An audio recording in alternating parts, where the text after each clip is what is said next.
प्राकृतिक संख्याएं, उन्हीं में सम, उन्हीं में विषम।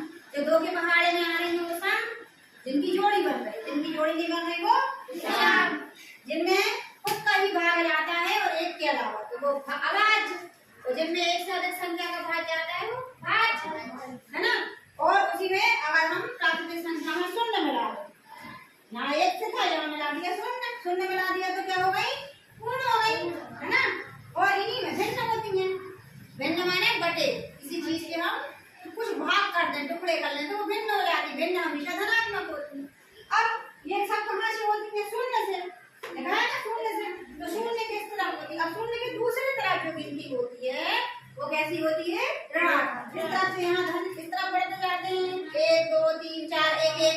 इसी प्रकार अगर उल्टे कदम चले तो हाँ उल्टा हो गया तो वो घटता जाता है। घटना को बोलते हैं हम ऋण।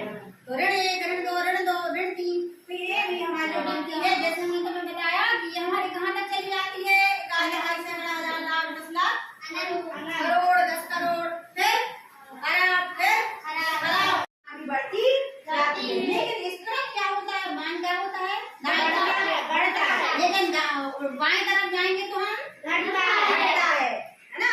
मतलब ऋण 1 से छोटा ऋण 2, ऋण 1 शून्य से भी छोटा है, ऋण 2 हाँ जितना, हाँ वेरी गुड, जितना बढ़ेगा उतना मान छोटा होता जाएगा। ऋण 1 लाख, हमने कहा ऋण 1 लाख, और ऋण 1 कौन बड़ा है, ऋण 1 लाख और ऋण 1 में कौन बड़ा है, ऋण 1 है ना। समझ में बात आ गई तो है ना। तो इनको बोलते हैं पूर्णांक इंटीजर। तो इनके बारे में हमें पढ़ना है।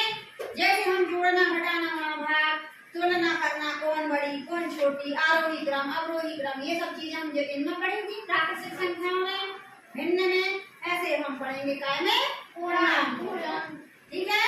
तो आज हम समझ रहे हैं अभी पूर्णांकों की संख्या को संख्या रेखा पे लिखना कैसे हम लिखेंगे, और हम उनको छोटा बड़ा कैसे बताएंगे, कौन छोटा है कौन बड़ा है, और इनके गुण पढ़ेंगे, क्या इनके गुण हैं।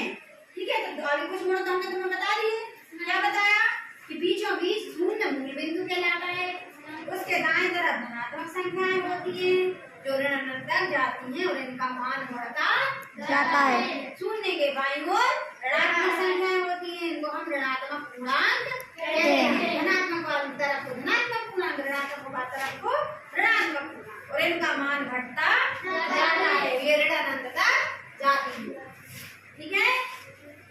और ये इसके अंदर ये सारी संख्याएं समाहित होती हैं, इसी के अंदर होती हैं, और इनको हम संख्या रेखा पे दर्शा सकते हैं।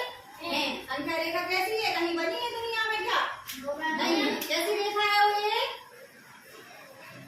क्या करेंगे, काल्पनिक रेखा है ना। उसको हम पढ़ने समझने के लिए बनाते, जैसे हमने यहाँ बना दिया, स्केल पे तो बनी होती है। Yes ma'am. हम स्केल पे गिनती दिखा रहे हैं तो हम उसको समझने में, पढ़ने में सुविधा